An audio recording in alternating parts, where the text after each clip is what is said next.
Саламатсыздар ма? Осы Талғар қаласының тұрғынысыздар ма? Иә, осы Талғар қаласының тұрғынымыз. Біз анау 16 жасар Шерзат деген жасөспірімнің өлімі туралы бірдеңе білесіздер ма? Білгенде біз енді неден көріп жатырмыз? Телефоннан көріп жатырмыз. Бала қайтыс болды деп. Соцсеттерден ба? Тиктоктардан көріп жатырмыз.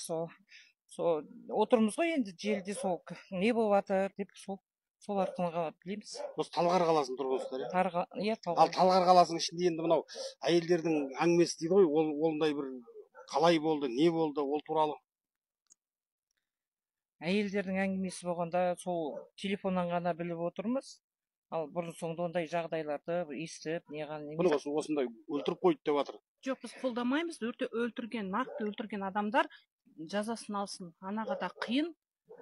Және де екі келіншек бар арасында дейді, ол ажыратып жатыр екен дейді. Ол аналар ақталсын деп мен ойлаймын. Өйткені ол ажыратып, неткен нақтылай ақталсын. Ол кісілерге де қайғыра көңіл айтамыз. Несіне ортақпыз қайғысына. Нақты жазалсын, нақты өлтірген адамдар жазалансын. Ал енді мынау осы Талғар қаласында Хасан деген бір кісі бар дейді. Ол бандит па, депутат па, жоқ кәсіпкер ма, танисыздар ма? Жоқ, біз танымайды екенбіз. Қазіргі жағдайда бізде енді ел құлағы естіп жатырмыз ғой. Хасан бандит екен, әйтпесе бәлен екен деп тиктоктан естіп жатырмыз, бірақ Хасан деген бандитті естіген емеспіз. Естігенбіз Хасан деген кісі кәсіпкер деп. Кәсіпкер өз көзімізбен көрген жоқпыз ол кісіні. Бұл жерге ол кісінің аты қалай ілікті білмейсіздер ма? Енді сол өсек аяғымен кетіп отырған деп есептеймін. Енді ана өлтірген балалар мына Рысқұлов дейді, қазір бұрын Қотырске деген болған. Сол ауыл болғаннан кейін сол атын жамылып кетті деп естіп жатырмыз. Хасан деген сол ауылда Қотыркеде тұрған ба? Иә, Қотыркеде тұрады, өмірбақи сол жақта тұрады. Сол ауылдың жастары Хасанды ағамыз басқа деп мақтанады ғой дейді. Мақтанады, сол енді ана кісінің аты ілініп кетті деп көп халық солай шулап жатыр. Ол кісіге жақсы жағынан білеміз Хасан деген кісіні. Жеке танисыз ба? Жеке танымаймын, енді естуіміз бойынша жақсы, көп адамдарға көмектесіп жатады деп естідік енді ол кісіні. Ондай жаман қылықтарын естіген жоқпыз. Ондай бізде бір ауыз сөз қосайын. Кешіріңіз. Енді жаңағы баланың жатқан жер жайлы болсын, топырағы торқа болсын, ажал тура келіп қапты, бәрімізде бала бар, жүрегіміз ауырып жатыр. Мен жақында ғана өстіп тикток қарап, не болып жатыр енді мына Талғарда митинг болып жатыр деген кезде, енді бір таныс бригаданың бір несі айтып жатыр, мен айттым, ол кім екен Хасан деп, мен де сұрап жатырмын да, сол нетіп айтады, ол Хасан деген жақсы жігіт, ол не мына балалар енді өздері жасөспірім балалар төбелестің арасында соның аты ілініп кетіп жатыр деп жатыр да. Сол бар ғой енді біреудің аты шықпаса жер өрте деп біреуге мысалы үшінші адамдар оған мүмкін қастандық ойлап жатқан шығар. Хасанға қарсы сондай, сол халық соны дұрыс түсініп, ақты ақ, қараны қара деп білсе, соны тілейміз. Соны енді жаңағы баланы өлтіріп кеткен балалар енді тиісті жазасын органның адамдары тексеріп жатыр ғой, енді ағынын ақтай қарасын қаралап шығарады ғой. Тек қана соны тілейміз енді. Рахмет. Сіздер бірінші осы Талғар қаласында мен жүргеніме бүгін 5-ші күн болып бара жатыр да. Бірінші рет өстіп бірден сұраққа жауап беріп отқан қыз балдарды көріп отырмын. Рахмет, Алла разы болсын. Немесе мынау скрипта жаздық, басқа да жаздық.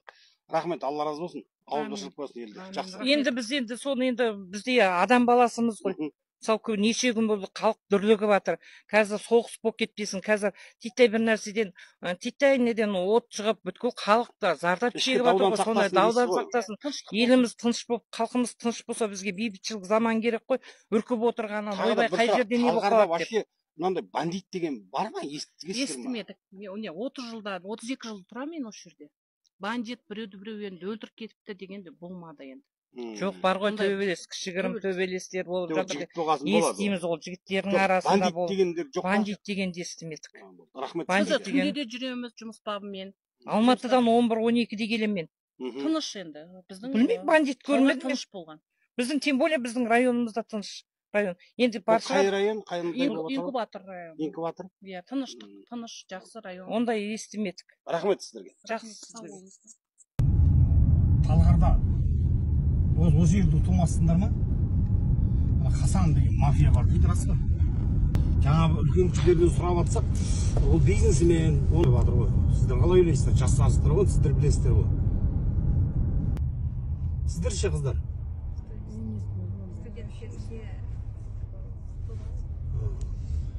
Осы Хасанский ребятамыз деп жүретін балдар бар ма еді? Бірақ лицо не видела, бірақ так. Жоқ, хотя соның приближенный балдарын танисың ба? Вот. Кеше ғана Шерзаттың өлімінен кейін бір сенсация болып кетті ма бұл әлемге? Ойбай бір мафия екен бірдеңе деп. Оған ойларыңыз жоқ па? Талғар вообще тыныш қала ма? Криминальный. Бірдеңе. Мне такое, как сказать, моей ситуации болмаған, иә? Сіздер жастарсыздар ғой, білесіздер ғой, например. Дизельдеп жүрген адамды да білесіздер. Кайфовать етіп жүргендерді де білесіздер демекші.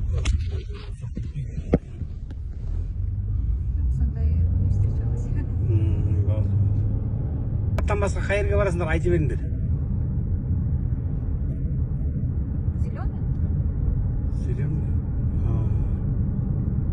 Ташкентский мен саяхат тұршы. Саяхатты бұзып тастады ғой қазір, ә? Түркістан облысынан келдік та, ойбай, мафия келді. Өзі жүрген жігіт. Оны білмеймін енді. Әйтпесе қанша жыл болды ғой оны осылай бизнеске келіп алып сөйтіп жаңа айтып жатыр ғой, кафе, ресторандардан ақша жинайды екен деп. Неге бізге келмейді ол? А то мысалы қанша таныстарымыз бар. Старттай танисыз ғой бірақ Хасанды? Танимын, менің тоже біз бір ауылданбыз негізі Хасанмен. Бірақ та мен бұлай тесное общение болмағанда ол Хасанмен. Әйтеуір білемін, что біз жақтың жігіті екенін.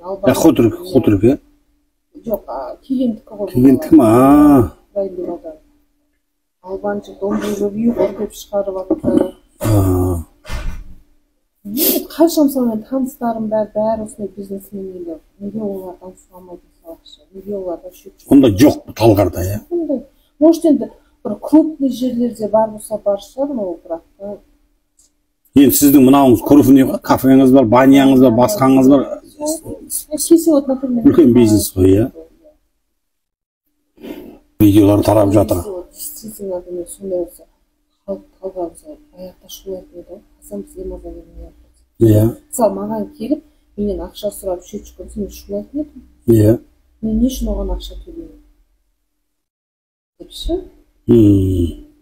Осы уақытқа шейін халық өйтіп шулаған жоқ. Осы мынандай ситуация болғаннан кейін уже әйтеуір биік Хасанның аты әйтеуір шығып. Бұл жерде анандай бір тылсым күш дейміз ғой. Оппозиция болуы мүмкін да. Мына халықты бүлдіріп, митингі елдің арасында бір ірткі салу, ішке дау туғызу мәселесін де істеуі мүмкін. Түсінесіз ба? Содан кейін енді біз мына жазымыз келіп қалып, елдің тыныштығы керек. Например, Хасан деген действительно бандит бар десеңіз, біз ол кезде бар екен деп айтамыз. Ол Хасан кім болыпты, дұрыс па? Хасанды одан дәуінде көргенбіз.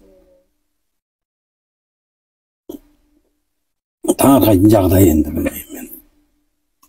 Әйтпесе мысалы мен таңырқаным, түнгі сағат 12-1-ге шейін жұмыс істеймін. Түнгі сағат 1-де шығамын, тып-тыныш, ешкімде ешкім шатағы жоқ.